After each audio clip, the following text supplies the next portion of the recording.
Pada video kali ini, kita pun akan membicarakan banyak hal tentang pertarungan dari Code Fortress, serta apa beda negara ini dengan negara yang lainnya.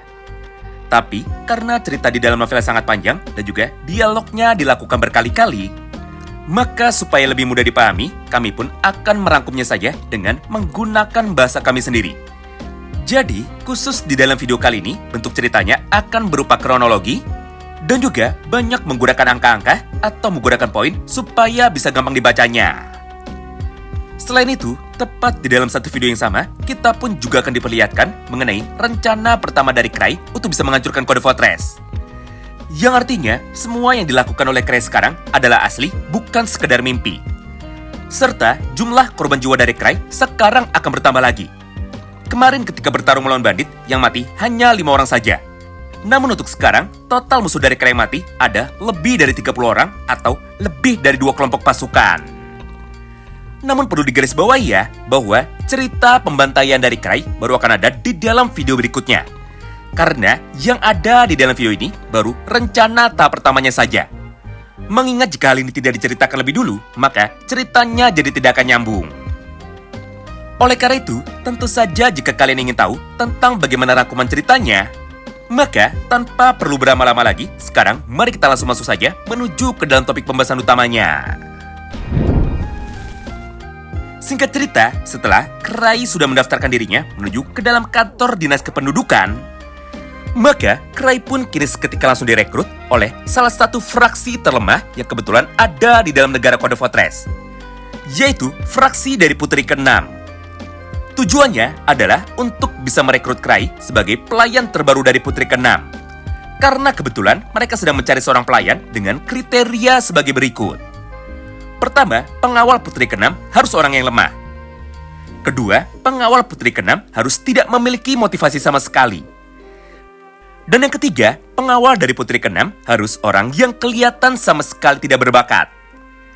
Jadi, karena ketiga kriteria itu sangat cocok dengan penampilan dari Cray, maka Cray pun saat ini langsung direkrut sebagai pelayan nomor 28 dari Putri ke-6. Di mana di dalam praktiknya, tepat setelah Cray sudah bisa mendapatkan pekerjaan barunya itu, dia pun kini seketika langsung dijemput oleh wakil ketua dari para pelayan, yaitu oleh Olivia. Serta mereka berdua pun kini seketika langsung pergi menuju ke tempat tinggal dari Putri, demi bisa bertemu dengan Jin yang merupakan ketua dari para pengawal, sekaligus demi bisa bertemu secara langsung dengan Putri ke-6. Menarik ya, tepat di tengah perjalanannya itu, Cray yang sangat penasaran, kini dia pun akhirnya seketika langsung bertanya kepada Olivia, yaitu seperti apakah cara kerja dari negara ini. Nah, mengingat Cray sekarang dianggap sebagai orang yang paling lemah, maka Olivia pun tanpa ragu-ragu akhirnya langsung menjelaskan kepada Cray dengan urutan seperti ini. Pertama, Code Fortress memiliki peradaban maju, tapi mereka adalah negara tertutup. Jadi, yang sudah masuk tidak bisa keluar, begitupun sebaliknya. Yaitu, yang di luar juga tidak bisa masuk tanpa ada undangan dari para bangsawan. Kedua, Code Fortress memiliki 9 kelas plus 1. Kelas paling bawahnya adalah kelas 0. Mereka adalah warga kampung dari negara Code Fortress yang isinya adalah pemberontak dan juga sama sekali tidak bisa diatur. Gampangnya, dulu mereka pernah berusaha untuk dapat bisa menyerang raja kami. Gara-gara itulah, maka otoritas dari mereka sekarang sudah dicabut oleh raja. Serta mereka semua pun sekarang sudah dibuang menuju ke daerah pembuangan dari negara ini. Lalu kasta yang keduanya adalah kelas 1 sampai dengan kelas 5. Di mana isi dari kelas ini adalah para warga biasa dan juga para warga pendatang. Sedangkan kasta yang ketiganya adalah kelas 6 dan juga kelas 7. Di mana kelas ini sendiri diisi oleh para bangsawan dari berbagai macam partai. Kemudian kasta yang keempatnya adalah kelas 8. Di mana untuk kelas ini hanya diberikan kepada keturunan dari raja atau anak-anak dari raja yang sekarang jumlahnya ada 6. Yaitu 5 orang pangeran dan juga 1 orang putri. Sedangkan kasta yang terakhirnya, sekaligus kasta paling tinggi, adalah kelas 9. Di mana hanya raja dari Code Fortress saja yang dapat memiliki kasta paling tinggi ini. Sampai di sini, Cray pun sebenarnya masih bingung. Karena di dunia mereka, khususnya di dalam negara Zeburia, mereka tidak memiliki urutan seperti itu. Tapi, supaya dia tidak dicurigai sebagai mata-mata, maka Cray pun sekarang hanya iya-iya saja. Selanjutnya, informasi yang ketiganya adalah tentang bagaimana warga negara ini bisa hidup. Padahal, mereka sama sekali tidak pernah turun ke bawah atau sama sekali tidak pernah turun ke bumi. Penjelasan simpelnya, semua relik di dalam negara ini sangatlah luar biasa canggih. Karena hanya dengan menggunakan relik saja, mereka pun bisa menciptakan makanan dan juga minuman dalam jumlah yang tidak terbatas. Gara-gara itulah, maka Code Fortress pun sekarang sama sekali tidak bisa bangkrut, serta mereka semua pun sekarang sama sekali tidak pernah kelaparan. Mengingat jika butuh apapun, mereka tinggal menggunakan relik saja untuk dapat bisa mengabulkannya. Lalu, informasi yang keempatnya adalah soal kendaraan. Di mana secara garis besar, bentuk kendaraan di dalam negara ini adalah mirip seperti pada gambar asli ini. Yaitu sebuah mobil dengan bentuk seperti laba-laba dengan nama Kumo. Cara kerjanya, Kumo akan melompat ke sana kemari untuk dapat bisa mengantarkan mereka. Jadi dengan cara seperti itu, mereka pun bisa berpindah tempat dengan sangat cepat tanpa perlu jalan kaki sama sekali. Kemudian yang terakhirnya, yaitu informasi yang kelima. Di mana pada akhir kalimatnya itu, Olivia pun sekarang langsung memberikan peringatannya kepada Cray. Bahwa setiap kelas memiliki otoritasnya masing-masing atau memiliki kemampuannya masing-masing. Jadi, semakin tinggi kelas yang bisa didapatkan oleh seseorang, maka semakin banyak pula fitur dari Code Fortress atau kekuatan dari Code Fortress yang nantinya akan bisa mereka gunakan. Lalu untuk bisa naik kelas, maka caranya adalah dengan menggunakan prestasi mereka. Di mana jika Cray bisa membuktikan kehebatannya, maka dia pun akan bisa naik kelas sama seperti Olivia. Yaitu dari kelas 1 sampai dengan maksimal pada kelas 5. Intinya, Olivia mencoba untuk dapat bisa memperingatkan Cray bahwa dia tidak boleh melawan perintah dan juga dia tidak boleh coba-coba untuk dapat bisa melawan orang yang kelasnya lebih tinggi dari dia. Karena jika Cray nekat melakukan hal itu, maka sudah jelas Cray akan langsung mati atau dia akan langsung dibunuh karena telah melanggar aturan dari dalam negara Code Fortress. Nah, mendengar semua penjelasan itu dari Olivia, Cray pun sekarang hanya iya-iya saja. Tapi di dalam hatinya, Cray pun sebenarnya sedang memikirkan sebuah rencana baru yang sebentar lagi akan segera dia gunakan untuk dapat menghancurkan negara ini. Karena sekali lagi, walaupun di dalam urusan bertarung, Cray sama sekali tidak percaya diri, tapi untuk urusan bikin rencana asal-asalan, Cray sama sekali tidak ada tandingannya. Singkat cerita, setelah melakukan perjalanan selama beberapa menit dengan cara naik kendaraan Kumo, dan juga setelah berhasil sampai di depan tempat tinggal dari putri ke-6 negara ini, maka Cray pun kini seketika langsung disambut oleh ketua dari para pelayan, yaitu seorang pria tua dengan nama Jean. Lalu tanpa menunggu lama, mereka bertiga pun kini langsung berjalan untuk bisa bertemu dengan putri yang kebetulan sedang berada di dalam kamarnya sendiri. Nah, sampai di sini, mari kita persingkat dialognya. Karena sekali lagi, jika dibacakan semuanya, pasti tidak akan ada habisnya. Mengingat semua dialog dari mereka sekarang selalu diulang-ulang, cuma beda POV saja. Contohnya, Cray ngomong A, lalu Jean ngomong B, sedangkan Olivia ngomong C. Tapi intinya tetap saja A, alias intinya tetap saja sama. Oleh karena itu, inilah potongan kesimpulan singkat tentang apa yang terjadi di dalam kamar dari putri ke-6. Pertama, Jean memperkenalkan kepada Cray bahwa nama dari putri ke-6 ini adalah Alisa Code. Dia adalah seorang putri yang diasingkan dari keluarga kerajaan utama. Karena menurut mereka, Alisa sama sekali tidak cocok untuk bisa menjadi ratu mereka. Gampangnya, di dalam negara ini total ada 5 fraksi besar atau ada 5 partai besar yang kebetulan sekarang sedang berperang untuk bisa memperebutkan tahta dari raja negara Code Fortress. Mengingat kenyataannya, ayah dari mereka atau raja dari Code Fortress kedua sekarang sudah sakit parah.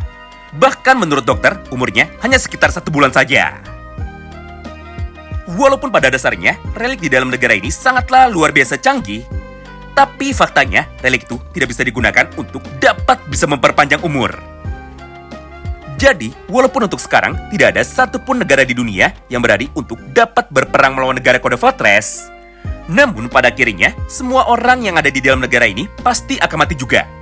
Alias sama sekali tidak ada yang abadi, kecuali para robot mekanik atau para robot AI. kedua, Jen pun juga menjelaskan kepada Cray bahwa putri keenam dari negara mereka sama sekali tidak pernah keluar dari dalam ruangannya ini. Alias, dia sudah dikurung seumur hidupnya, mulai dari lahir sampai dengan sekarang. Gara-gara itulah, putri pun sama sekali tidak pernah bisa melihat seperti apakah keadaan di luar dari kamarnya. Serta seumur hidupnya, tidak ada satupun orang di dalam negara ini yang pernah mendengar seperti apakah suara dari Putri Alyssa. Karena faktanya, kamar tempat Putri Alyssa sekarang dikurung adalah ruangan kedap udara. Yang artinya, Alyssa masih bisa mendengar suara dari orang yang datang menuju kepadanya. Tapi, orang yang melihatnya dari luar sekarang sama sekali tidak bisa mendengar seperti apakah suara dari Putri Alyssa.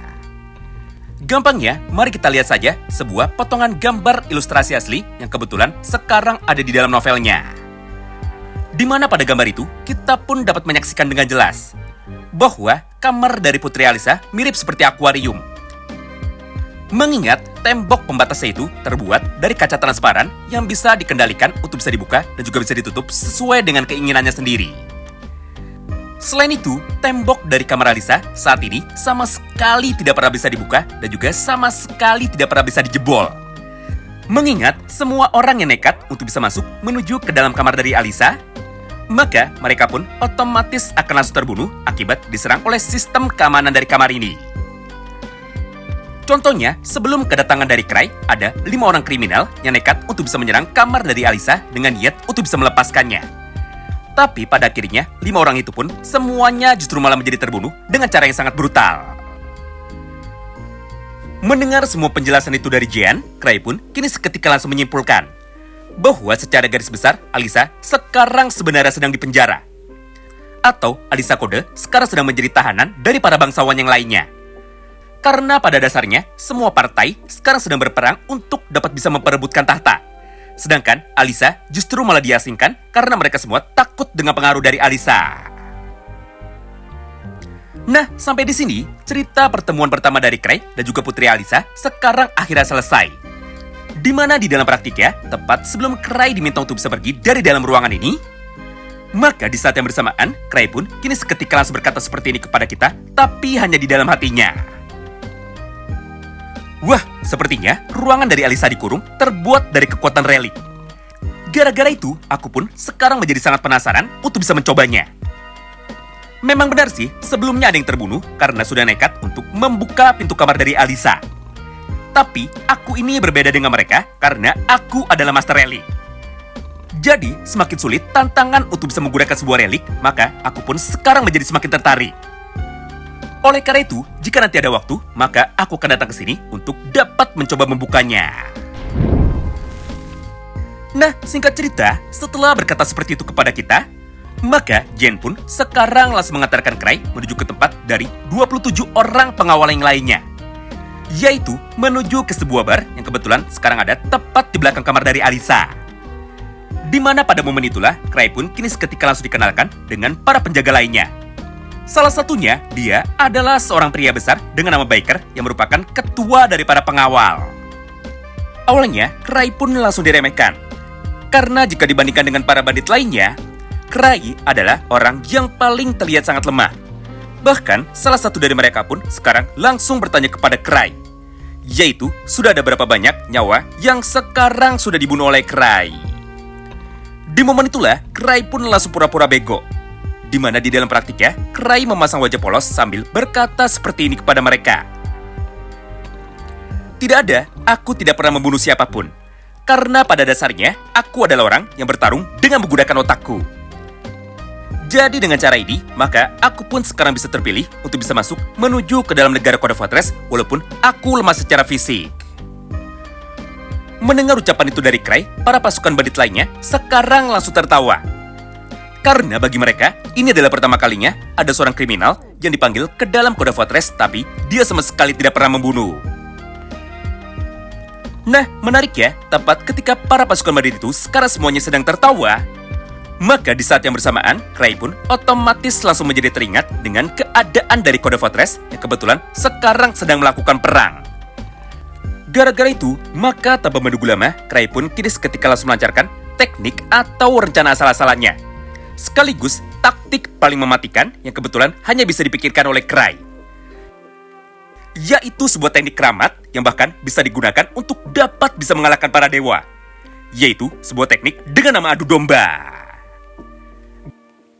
Namun, penjelasan versi lengkap dan juga detailnya baru ada pada video besoknya.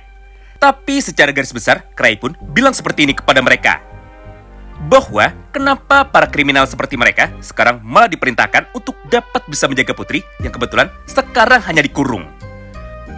Padahal para kriminal kuat lainnya atau para bandit lainnya sekarang sudah bergabung untuk bisa masuk menuju ke dalam fraksi lainnya atau ke dalam partai lainnya.